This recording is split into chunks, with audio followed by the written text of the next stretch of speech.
Hey everyone, I think I'm live, hopefully. This is Colleen Suchecki. I'm an intuitive healer, and my business is believegrowshine.com. And I am really excited to talk to you all today about something that has really fired me up lately. So, in this conversation today, I'm going to be really honest about some things that have been going on personally for me and what I've noticed that really can block people from being able to create their intentions. So if you're just joining, hey, hello. We are going to be talking about what is blocking you from creating your intentions. And I'm going to be sharing some very personal stories because honestly, for so much of my life, I have, put on masks and not really spoken my truth. And frankly, that doesn't work for me really anymore. So, so we're going to be real here today. And the first thing I want to share with you that is blocking you from creating your intentions is giving away your power, making something outside of you an authority over you. Okay, so that's the first thing. And I'm going to give some examples of exactly how this can play out. The second thing that can block you from creating your intentions is not following your gut instinct, your intuition, what feels true to you. So the way that this has been really clear to me and how it's kind of played out is in my health. So I've been kind of quiet honestly, for a while because I haven't really physically in my health, I haven't felt that great for a while. And I had gone to doctors, naturopaths, holistic practitioners. I mean, many practitioners searching for what is going on with me. Why do I feel so crappy? Why do I have all these digestive issues? I've tried all kinds of cleanses and diet, different ways of eating and all these things, and nothing seemed to be doing anything. So I was diagnosed with having hypothyroidism, Hashimoto's, and it was like, yeah, okay, right. I totally get that my thyroid is not working properly. Like I totally got that. I have all the signs, all the symptoms of my thyroid's not working properly. But it was this feeling within myself that said, that's a symptom. That's not really the root cause of what's going on. So going on a thyroid medication didn't feel like it was actually going to solve any issues. It didn't feel like it was going to get to the root cause of it. So I took my power back by just internally saying, I'm not going to go down that path. That doesn't feel true to me. That doesn't feel like it's actually going to solve anything or really support me in understanding what's the root cause here. So I kept searching and searching. And what I've seen, and again, I'm just being totally honest here, okay? You're getting me uncut, unfiltered. I've seen so many friends and family members and people I've known go through the medical system and they deal with the symptom after symptom after symptom and they don't ever really get better.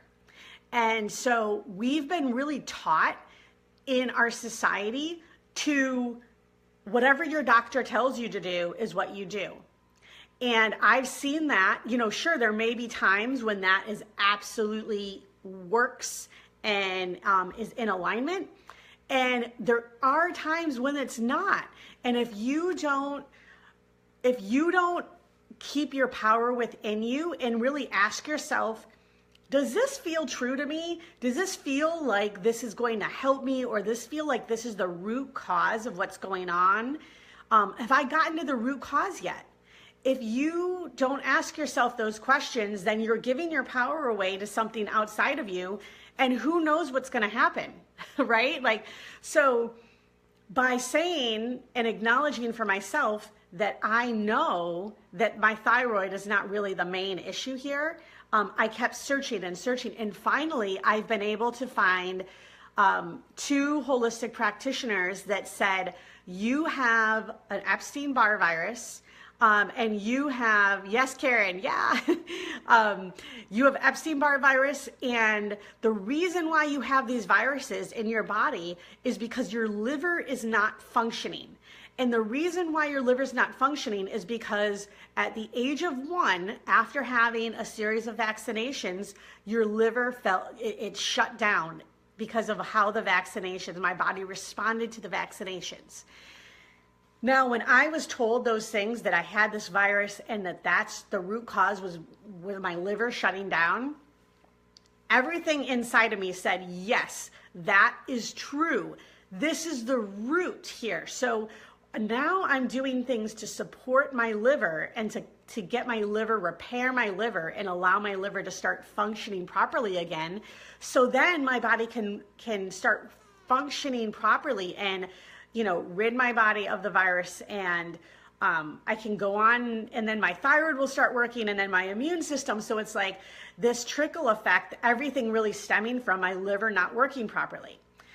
But had I gone on thyroid medication and just accepted that, I would not be actually doing anything that is going to support me in healing.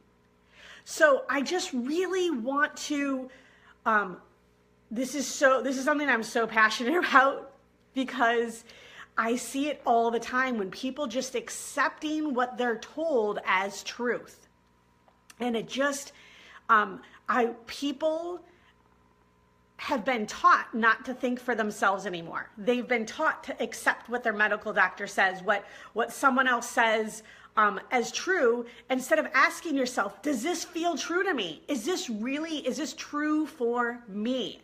So I just wanted to share that one experience, and I've definitely started to feel a change in my energy, and I feel like I'm finally, after years, on the right track.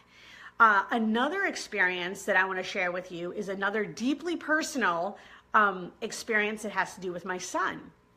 So, and this is all related to giving your power away and not following your intuition. So, my son, who is in 2nd grade right now in public school, had been having a very challenging time since school started. And he had been coming home very emotional and just very upset and cranky, and he would just kind of lose it for no apparent reason. And I was like, there's something going on here. I don't know what it is, but this doesn't make sense to me. So I immediately started reaching out to the teachers and saying, sharing what was happening. And, kind of long story short, I was basically told he's not showing any signs of having any issues at school. So I don't know what's happening, but you just gotta deal with it. And that just didn't feel right to me. So I ended up getting him evaluated, and it turned out that he has dyslexia. And that's, when I look back to what he's been saying in school, he's super, super smart and he's really good in math. But reading and writing and spelling and literacy are a significant challenge. And he would come home and say, I hate reading, Mom. I hate reading. I hate literacy. I wish I don't want to go to school. And he was crying at night some nights. I don't want to go to school. And again, the feedback I was getting from the teachers in the school is, no, there's no issues, there's nothing wrong. And it was kind of I don't know what you're talking about. And so following my inner guidance and saying, no, there's something wrong here, there's something going on, and now finding out he has dyslexia. And it all makes so much sense. So my intention with Josh is to find the support that he needs to thrive. Okay, so now having this diagnosis with dyslexia, I go back to the school and there's, all these hoops now because he didn't come up as a red flag in school. And so now there's this system that's been put in place, which, you know, we're in public school, so we just have to, like, there's a system put in place. So it could be months now before he potentially receives any support through the school system, which really frankly blows my mind. And it's super frustrating. But what I'm doing, and I found myself feeling really angry and feeling very disempowered. But what I decided to do was seek alternative support for him. So go outside of the school. So I went outside of the school to get him evaluated. I'm going outside of the school to see what are the other options for him to support him right now, instead of waiting 3-4 months after their evaluations, and who knows if they're even going to come back as apparently in their eyes he needing support. I'm not going to wait for all that. I'm seeking out alternative options right now to get Josh the support he needs. So again, the intention is, what does he need? If the school isn't going to provide it, if the school isn't going to be the place where he gets that support, okay, that's fine. But I'm not going to let that dictate that my son needs support. And I just feel so often we sabotage ourselves because we just accept something that is outside of us. If I'm just accepting what the school's saying, well, you just have to wait another 3 to 4 months to see if he's even going to qualify for services. That does not work for me. That does not work for Josh getting the support he needs. So I'm following my truth. I'm empowering myself and looking at what are the other options for him to be able to get the support he needs. So now I want to ask you, like, where are ways you're giving away your power? Are there ways you're giving away your power?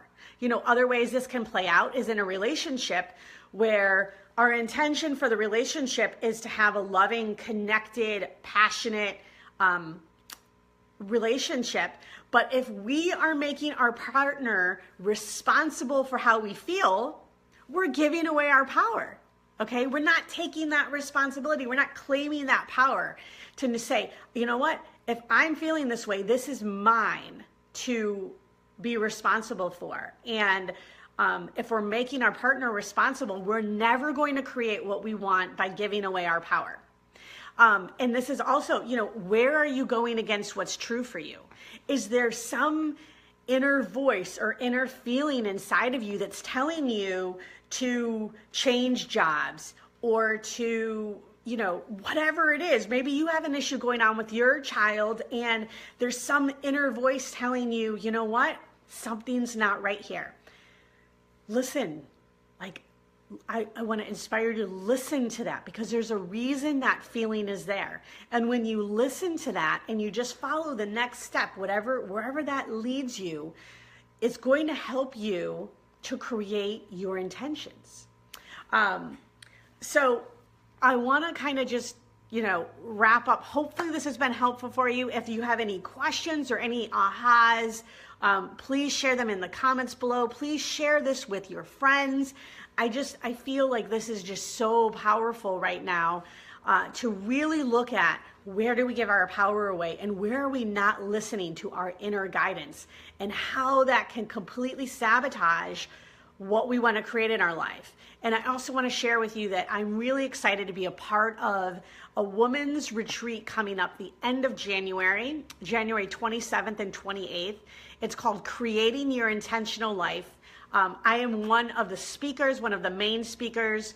There's also, it's going to be a powerful weekend. It's women only. It's going to be a time to get outside of your normal everyday routine and really take a look at, first of all, what do you really want? What are your intentions? And where may you be sabotaging yourself from creating those intentions? We have a full lineup of speakers. I'm going to put the link below the video so you can check it out.